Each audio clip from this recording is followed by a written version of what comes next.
Time goes so fast, and I cannot help but chuckle at all the little things I usually miss.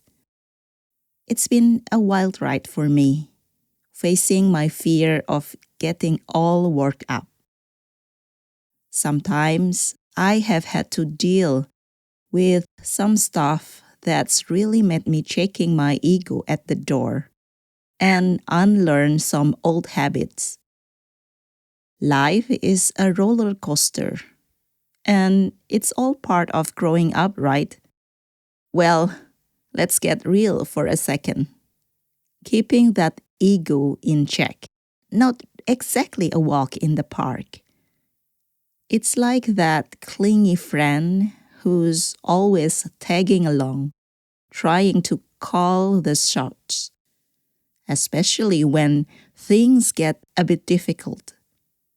I was reluctant to take her with me.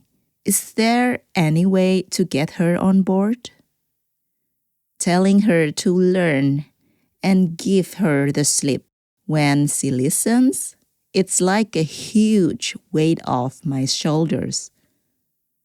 Suddenly, all those negative vibes, they start to melt away. Pretty sweet, right? And now I dial down the ego thing. I end up feeling happier and actually enjoy my work more. It's like, who knew, right? That's when it makes sense when everyone says, practice mindfulness. But what it actually means? It was a bit blurry at first. Mindfulness and all that stuff. I get a better understanding when I don't even think about it. It just comes when I get totally in the zone with the here and now. I just let my thoughts and feeling do their thing without getting all judgy about it. It's like creating this cool space between my real self and that knee jerk ego stuff. Keep at it. And I'll start to see the difference between the real me and all the ego noise. Before I know it, I will be vibing with some serious inner peace and self knowledge. Firstly, about the inner peace. It's like a rushing stream, constantly flowing, sometimes wild and chaotic. That was my mind, always racing, always churning with thoughts and worries. Every day felt like trying to catch water with my bare hands. Impossible and frustrating. Then one day, while sitting in my favorite coffee shop, watching rain trickle down the window, something clicked. I realized I had been trying so hard to control everything. My thoughts, my future, other people's opinions. Wow, it was exhausting. In that moment, I decided to just let go. And the journey, well, it was not an overnight transformation, like learning to float in water. It took practice and trust. I started small, taking 5 minutes each morning to just breathe and observe my thoughts without trying to change them. Some days were easier than the others. Sometimes my mind would still race. But instead of fighting it, I would acknowledge it and gently bring myself back to the present. It was just a simple breath, but the power of taking pause just to observe is so strong. Gradually, something beautiful started happening. Those moments of peace began extending beyond my morning practice. I found myself responding rather than reacting to situations. When things went wrong, I could step back and see the bigger picture. It was like discovering a quiet room in a noisy house, a space where I could always return to find stillness. Now, I realize that inner peace isn't about having a perfectly calm mind all the time. It's more like being the sky, allowing clouds of thoughts and emotions to pass through while remaining spacious and unchanged. Sometimes storms still come, but I know they will pass. And that's the real magic of inner peace, not the absence of chaos.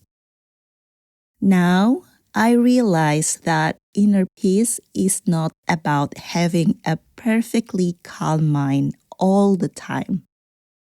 It's more like being the sky, allowing clouds of thoughts and emotions to pass through while remaining spacious and unchanged. Sometimes storms still come, but I know they will pass. That's the real magic of inner peace, not the absence of chaos, but the ability to find stillness within it. And now, it's the turn of self-knowledge. Self-knowledge is like discovering a hidden garden within yourself. I remember when I first started really looking inward. It was both exciting and a little scary, like opening a door you've walked past 1,000 times, but never noticed before. At first, I thought I knew myself pretty well. I could list my likes and dislikes, my strengths and weaknesses. But as I dug deeper, I realized there were layers I never explored. Like why certain situations made me react strongly, or why I kept falling into the same patterns in relationships. The journey was not always comfortable. Sometimes it felt like looking into a mirror that showed not just your reflection, but all the thoughts and feelings you will try to hide. There were moments when I wanted to turn away, to go back to the surface level understanding of myself. But something interesting happened the more I stayed with it. The discomfort began to feel less threatening.